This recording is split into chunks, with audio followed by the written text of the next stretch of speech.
So it's all to play for still. I think so. Do you want to bet against us?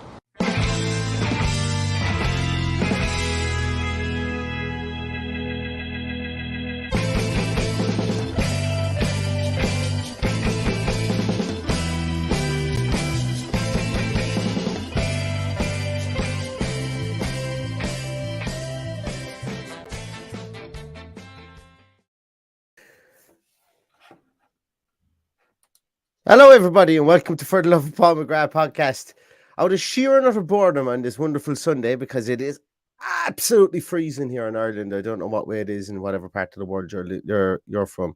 It is. I went out to take the dog for a walk today, Paddy, here in Galway, and it was -7 Celsius, which I reliably am told by Google is 19 degrees Fahrenheit, whatever that means to people who use Fahrenheit. But -7 degrees Celsius taking the dog for a walk this morning was pretty nippy, I must say. So Ireland is under a blanket of ice at the minute, and out of sheer and utter boredom, I said we'll pop on and we'll chat. This isn't obviously the normal time we would do a team sheet tantrum at, but it's more than a team sheet tantrum. We wanted to pop on for 20 minutes, just talk about this team, because I think it's really, really interesting. There's one person obviously on the list that we've seen this morning I think is really interesting, and we will discuss him.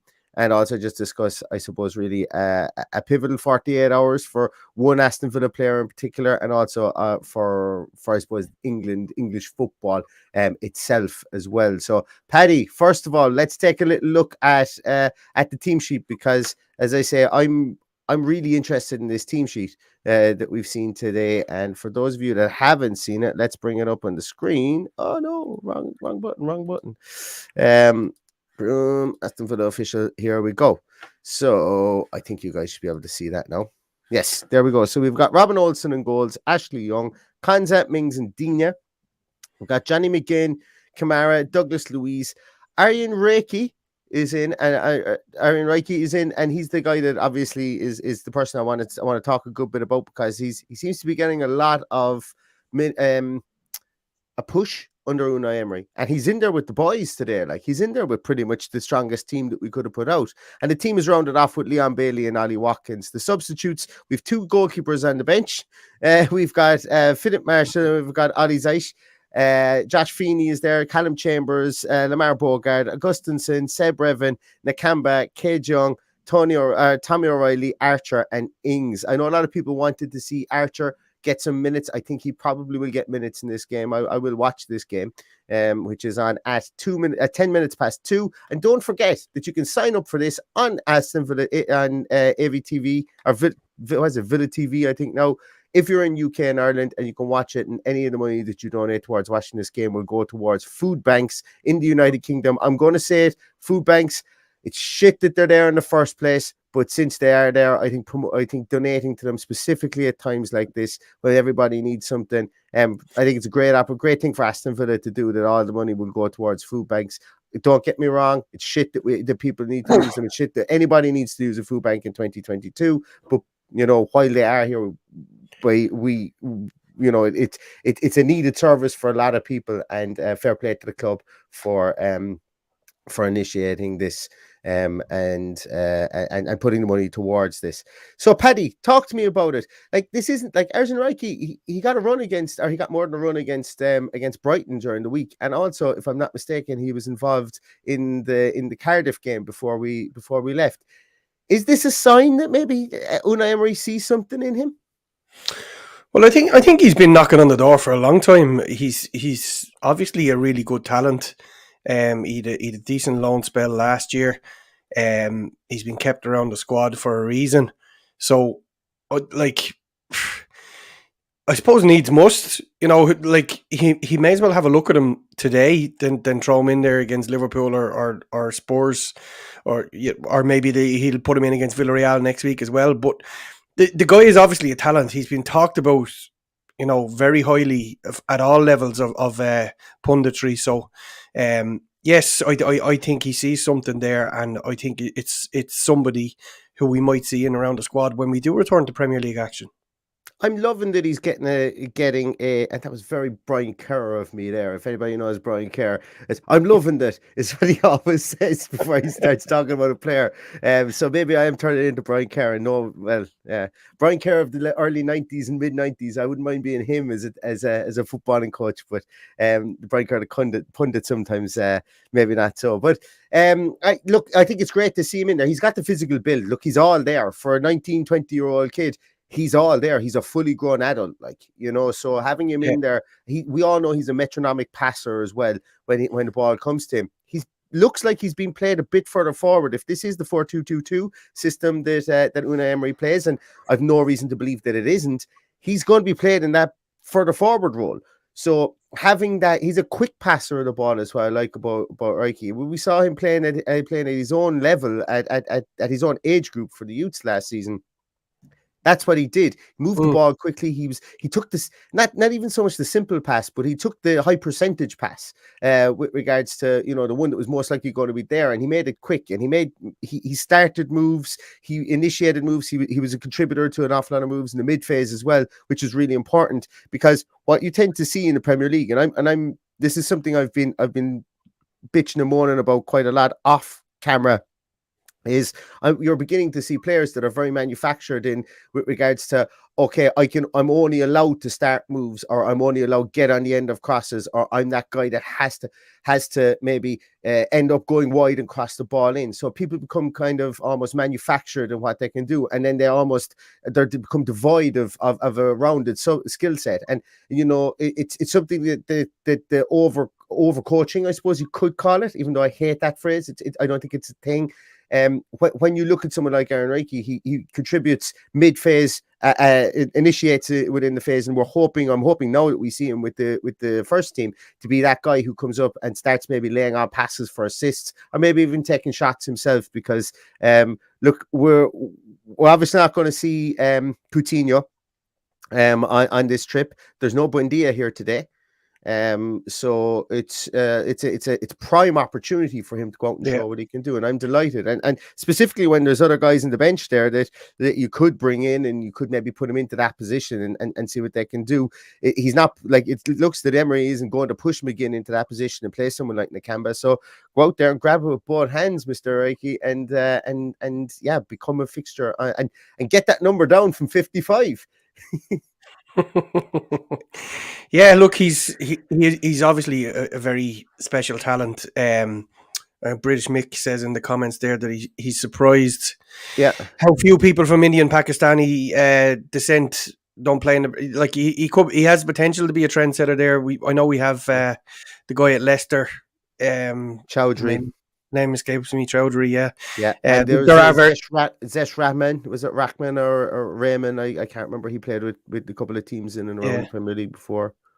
But there's very few of that descent. So I know it's great for that community, and it's great. And let's face it, around the Aston area, it's a huge Middle Eastern descent area, and I'm sure he'll have a lot of support from those people, and it's great for that region, football wise, to be on this stage. So I really hope he pushes on. I love to see our youth coming through. He's a guy with really quick feet, as you say, great passer of the ball. You mentioned that we've no Coutinho, we've no Buendia, we also know Jacob Ramsey. So Jacob Ramsey, yes.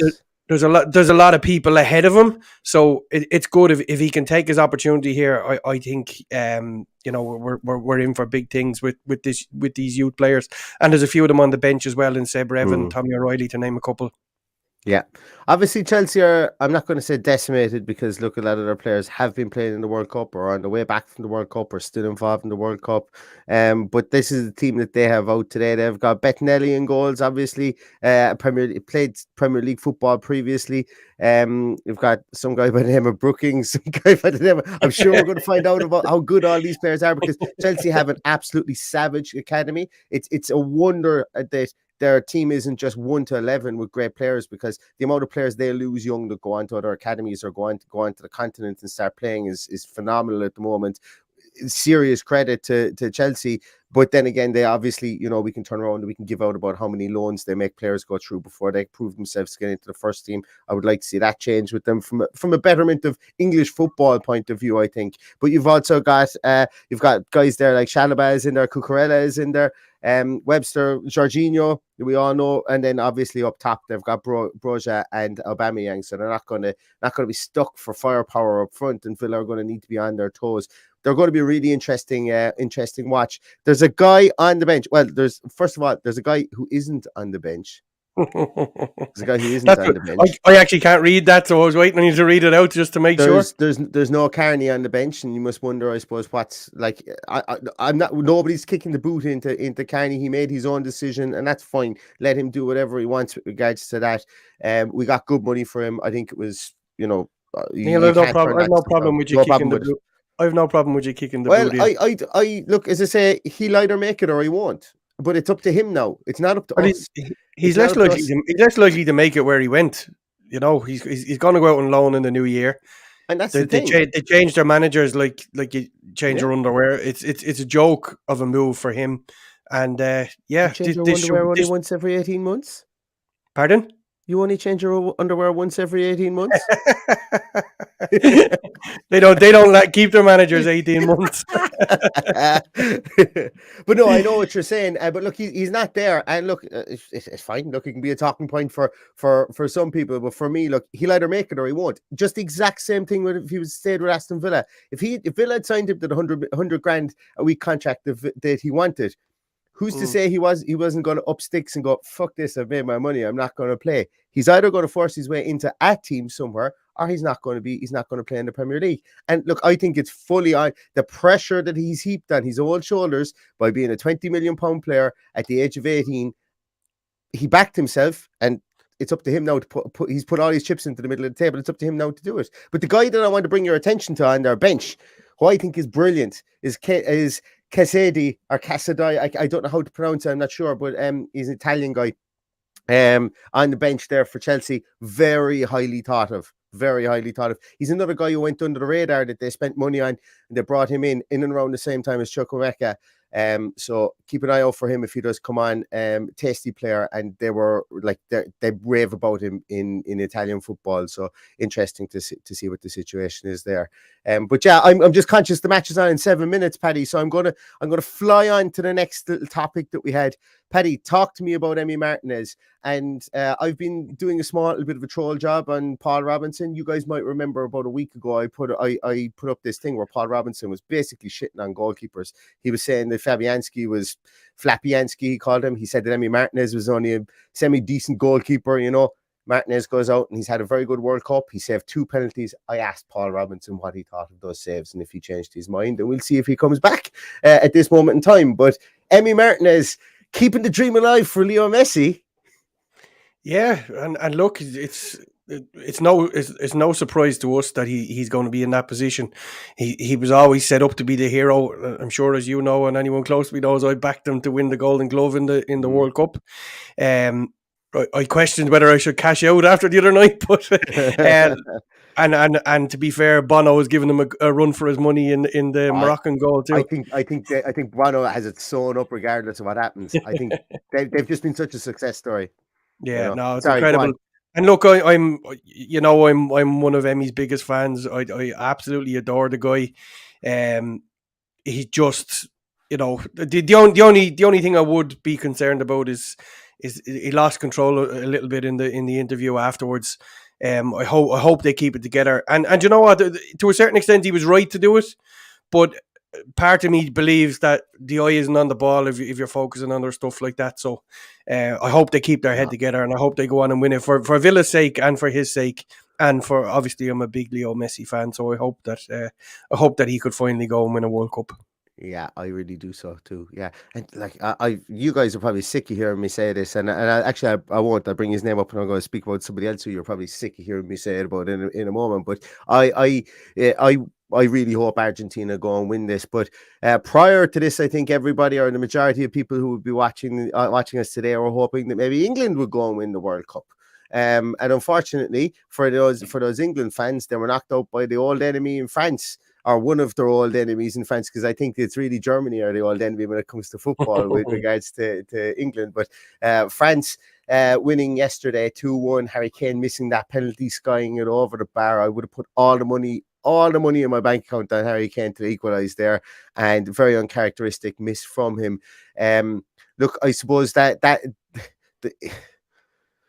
there's a couple of England fans waking up this morning and going, well, I suppose that's the end of Gareth Southgate, so at least we can move forward. And I think a lot of England fans, and sorry, actually, I don't want to speak for England fans. I suppose my thought from looking at Twitter is that the feeling out there is that the team were winning and they would have loved to have seen the team win, but the people were still unhappy with Gareth Southgate up until that moment. So it's unfortunate. No one likes to go out the way that they did.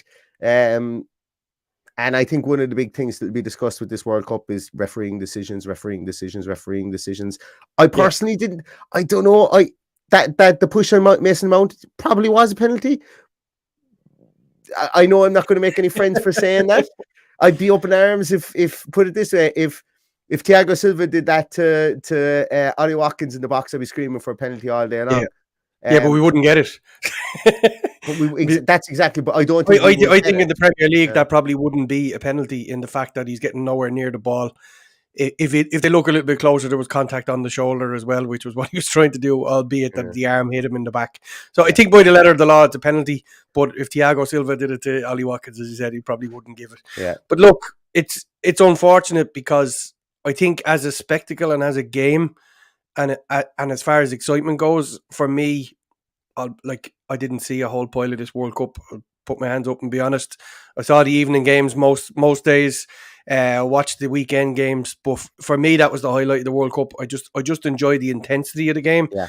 It's just I thought Antoine Griezmann in the first 20 minutes was like a man possessed. But I tell you, I thought for the next 60 or 70 minutes, I thought he was average enough. No, that's it. Well, he went around kicking people and getting stuck in, and then when the yellow card came out, he disappeared out of sight. But like genuinely, like me and you obviously have no love for either team as such. So I didn't for the rider. But they're not Ireland, so they're not Ireland. Well, exactly, yeah. But like whatever happened didn't make any difference to us, and that's probably why I enjoyed it more as a spectacle. Did the best team win? I don't know. I don't know. I think England were the better side. I think they probably deserved to at least get it to extra time. And when that penalty was given, I was going, great. I'm going to get an extra 30 odd minutes of this now, and it's going to really make my Saturday evening. Because it was an enthralling game. It was a game you could watch, and you were watching. It was almost like a soap opera because you were like, Jesus, like there was kicking fellas up in the air. There was a bite to it. There was good attacking football. There was contentious decisions. It was like a WWE wrestling match in parts. It had twists and turns. But one of the biggest twists and turns, I think, was my guy. And I still think, when this guy finishes his career, he will be a criminally he will go up there with Gabriel Batistuta as being two of the most criminally underrated strikers of their time. Batistuta is the best finisher. He's the funnest finisher in the history of world football. That is not even open for discussion. Go and watch his goals. No one scores goals like Batistuta. No one had scored goals like he did beforehand. No one will ever score goals like Batistuta did. End of argument. Don't want to hear about it. No one scores those crappy tap-ins, those shitty get in front of the player headers, those games that get you 1-0 ahead or 2-1 ahead in tight moments like Olivier Giroud. And I think I put money on him at the start of the tournament to be top scorer, even though Benzema was ahead of him. So when Benzema had to leave, I was like, oh, this is great. And he's there. He's second behind Mbappe now. So we'll see what happens. But I hated him when we had to play against him. But and that just shows you the esteem that it's those players that you hate that know are really good players. Yeah. So it's the thing is, he's not like, you never look at him and go, he's brilliant at this, except he's only good for scoring goals. That's what it is like, and that's what a centre forward should do for you. You know what I mean? Like he's probably not a modern day centre forward in that he doesn't do all the donkey work as much as he tries. His legs don't get him around, closing people down. He's always that 10 yards short of the press. Yeah. But look, it's coming up to the time of kickoff here, so we'll probably let people go and watch the match. Paul, Kelly says a match is live on Recast for those outside UK Yes. and Ireland. I have no idea what Recast is. No idea either. And also Michael Huggins. Michael, thanks for always watching, man. You're always here and you're always contributing as well. Michael says, for those who've never seen Gordon Counts, go and watch the women's team. Kenzie Daly is a famous Gordon Counts. I read a statistic and I don't even remember it, but I remember being blown away with the amount of chances she's created in the last 3 games alone. Aston Villa women are playing as well today, and we wish them all the best. And I think it might actually even be on at this moment in time. It's not. It's on actually after the men's game. I thought it was on the same time. If you were subscribed to Sky, it's on Sky Showcase free of charge. So you can watch it there. You can watch it on the FA Player, I think, as well. They're playing Arsenal, who have always a good heritage of playing ball. So, go and watch it. And lastly, Jake Aston Villa says he loves the hat. Well, you might love this one a bit more, Jake. And for anybody, the reason I haven't put anything like this up online is I've been waiting for hats to come through. They're probably going to come through by the end of next week. I won't have them to you guys for Christmas, but if anybody is looking for the Love of Paul McGrath hat, to have a look, they'll be up online later on this week. And as I say, it will be an after Christmas thing when they will get to you, just with postage and stuff like that. Probably won't get you before Christmas. But if you're looking for a hat, we have about 15 or 20 of them coming in the first batch, and there'll be more on that during the week. But anyway, listen, less of that and more of going to celebrate Aston Villa in the Al Wada Challenge Cup, which is kicked off a minute ago. Good luck, lads. Enjoy the game. Mind yourselves, and up the Villa. Up the Villa.